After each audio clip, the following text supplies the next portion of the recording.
filimku wuxuu ku furmayaa isagoo muujinaya tuulo fog oo cabsi ku nool. tuuladan waxaa ku dhex wareegaya halyey cabsi leh oo ku saabsan jinni madaxla ah oo degan agagaarka webiga.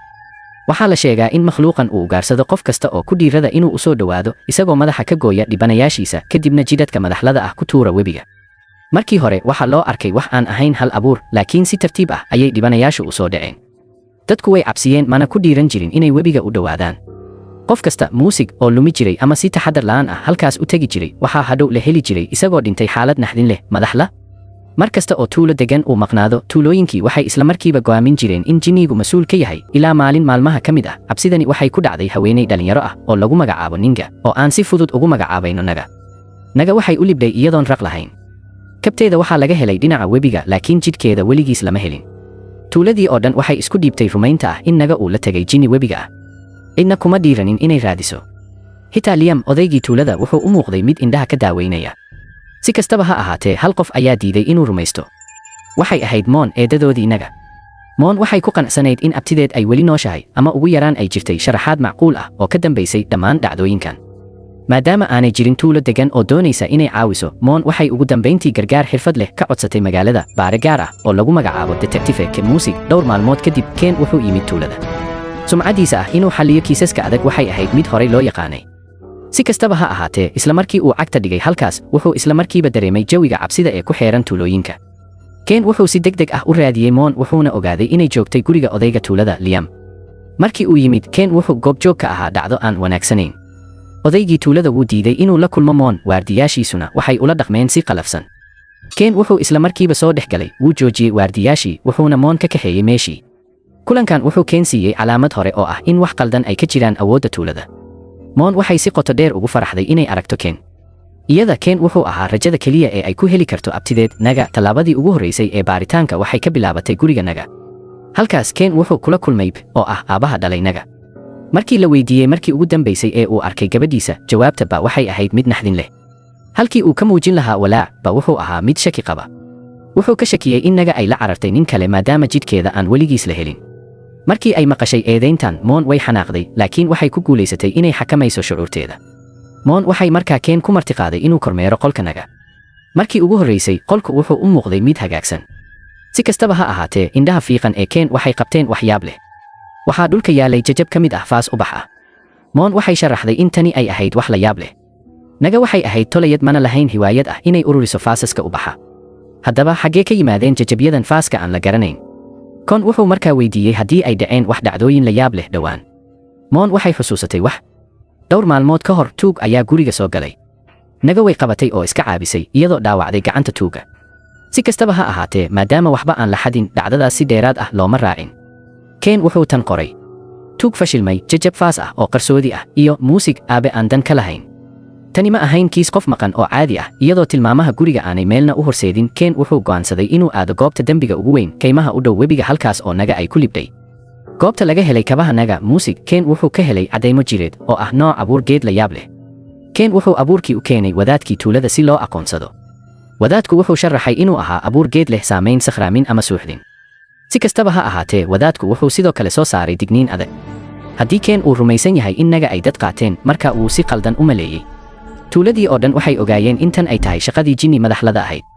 oo dhowaan jidhkeedu hubaal wuu soo muuqan doonaa. isagoo si macquul ah u fikiraya, Ken wuxuu dareemay in wax muusig lagu qarinayo tuuladan. isagoo ka sii socda guriga wadaadka, Ken wuxuu ogaaday in Moon ay si qarsoodi ah u daba socotay. Moon waxay la wadaagtay sida ay Naga ugu gaar ahayd. hooyadii Naga way carartay markii ay Naga yaraa, iyadoo ka tagtay aabbaheed, Biya. weligiis si dhab ah uma aqoonsan Naga inay tahay gabadhiisa. keliya Moon ayaa Naga jacayl iyo daryeel ku soo kortisay. si kastaba ha ahaatee, ninka Moon ma jeclaysan daryeelkeeda Naga, wuxuuna ugu hanjabay inuu furi doono haddii ay sii waddo diiradda saarista abtideed. taasi waxay ahayd sababta Moon ay ugu qasbanaatay inay ka tagto Naga. sannado ayaa ka soo wareegay, Moonna waxay ugu dambayntii kala tagtay ninkeedii, muusig, waxayna ku soo laabatay tuulada si ay u kafaara guddo khaladaadkeedii ku aadanaa Naga. laakiin dhowr maalmood kadib markii ay dib u midoobeen, Naga waxay si qarsoodi ah u libdhay. Moon waxaa ku haysay dembi, iyadoo u malaynaysay in haddii aanay weligeed ka tegin, waxaa laga yaabaa in Naga ay badbaadi lahayd. markii uu maqlay daacadnimada iyo qoomamaynta Moon, Ken wuxuu ugu dambayntii Moon ku martiqaaday inay ku biirto baaritaanka. habeenkii ayaa dhacay. cabsida jinni madaxlada ah waxay tuulada u rogtay meel cabsi badan. dhammaan tuulooyinkii waxay albaabadooda si adag u xireen, waxayna ku dhejiyeen talismaanada difaaca ee wadaadku siiyey hortooda guryahooda. cidna kuma dhiiranin inay dibadda u baxdo habeenkaas. Ken oo ku sugnaa tuulada isna wuxuu dareemi karay jawiga cabsigelinta ah. Si kastaba ha ahaatee, markii daalku ugu dambayntii hurdo u seexiyey, cabsidu waxay ku soo gashay miyir qabkiisa. Ken wuxuu ku riyooday inuu ag taagan yahay webiga. Halkaas wuxuu ku arkay madaxa naga oo goon oo biyaha ku dul sabaynaya. Waxaa kasii cabsi badnaa, indhaheedu way furanayeen, afkeeduna wuu dhaqaaqay, isagoo caawinaad uga baryaya Ken. Ken wuu soo toosay isagoo neef tuuraya, dhidid qabowna ka daayo jirkiisa. Ma uusan hubin inuu ahaa riyo caadi ah oo keliya ama tilmaan ay soo dirtay ruuxii naga ee aan deganayn. Markii qoraxdu soo baxday, Ken ma lumin waqti. Isaga iyo Mon waxay mar kale ku wareegeen tuulada si ay u raadiyaan tilmaamo. Waxay heleen macluumaad cusub oo dhibaato leh. Maalintii naga ay libday, waxaa la arkay iyadoo si kulul ula doodaysa Tweet, gabadha odayga tuulada. Muusig, Ken iyo Mon waxay isla markiiba aadeen guriga odayga tuulada si ay u su'aalaan Tweet. Markii la weydiiyey, Tweet waxay sheegatay in doodu ay ahayd arrin aan qiimo lahayn oo keliya. Waxay tiri naga waxay samaysay dhar midab qaldan ah oo ay u dalbatay. Tweet wuu diiday inuu bixiyo, naga oo xanaaqsanina waxay ugu hanjabtay inay deynta ka soo qaadan doonto ninka Tweet uu u doonan yahay oo lagu magacaabo Tag. Sidaa darteed, waxay aad ugu dhowdahay in dooda kadib naga ay u tagtay inay la kulanto Tag. Ken wuxuu si degdeg ah u baaray Tag cidda uu yahay, wuxuuna ogaaday inuu ahaa farsamo yaqaan dhoobo ah oo samayn jiray faasaska iyo saxamada. Xaqiiqadani waxay isla markiiba Ken xusuusisay jajabyadii faaska la yaabka lahaa ee laga helay qolka naga.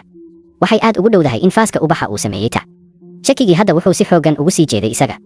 Ken iyo Mon waxay aadeen guriga Tag, laakiin nasiib darro wuxuu ahaa Faaruq oo si cabsi leh ayuu u aamusnaa. Markii uu arkay Mon oo baqdin qabta, Ken wuxuu u sheegay inay dibadda ku sugto inta uu isagu keligii soo galayo aqoon isweydaarsiga madow. Gudaha, Ken wuxuu si lama filaan ah u arkay muuqaalka jinni madaxla ah oo garaacaya naga, laakiin muuqaalka isla markiiba wuu libay. Ken wuxuu dib ugu soo noqday xaqiiqada markii uu ka maqlay dhawaaq gadaasha aqoon isweydaarsiga.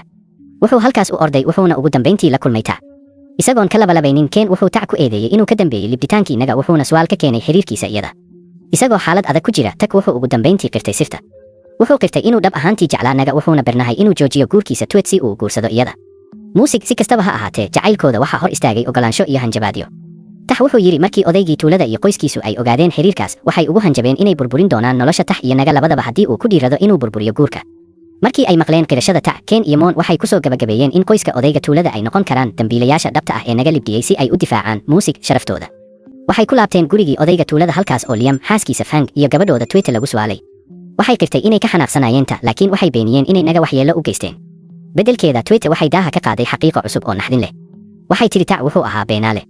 Ma uusan doonayn inuu naga u guursado jacayl darteed, laakiin argagax darteed. Tag wuxuu isku dayay inuu ka tago naga kadib markii uu ogaaday inay uur u lahayd cunugiisa. Muujintan ayaa wax walba beddeshay. Naga waxay uur u lahayd cunuga Tag. Sababta dilka hadda waxay noqotay mid aad u xooggan dhinacyada oo dhan.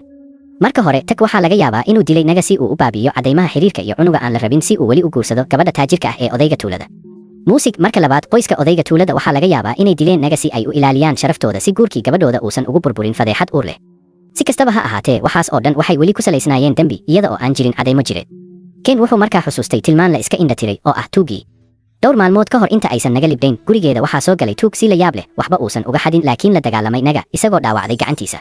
Ken wuxuu sameeyey gabagabo. Qof kasta oo ka dambeeyey waxaas, furaha runta wuxuu ku jiray hal qof, tuugii gacanta ka dhaawacmay. Haddii Ken uu heli karo, kiiska wuu xallisan lahaa. Ken iyo Mon hadda waxay lahaayeen hawl ah inay tuuga helaan. Iyada oo tilmaamta ugu muhiimsan ay ahayd dhaawaca gacantiisa, Ken wuxuu sameeyey istiraatiijiyad ah inuu kormeero gacmaha tuulooyinkii laga shakisan yahay.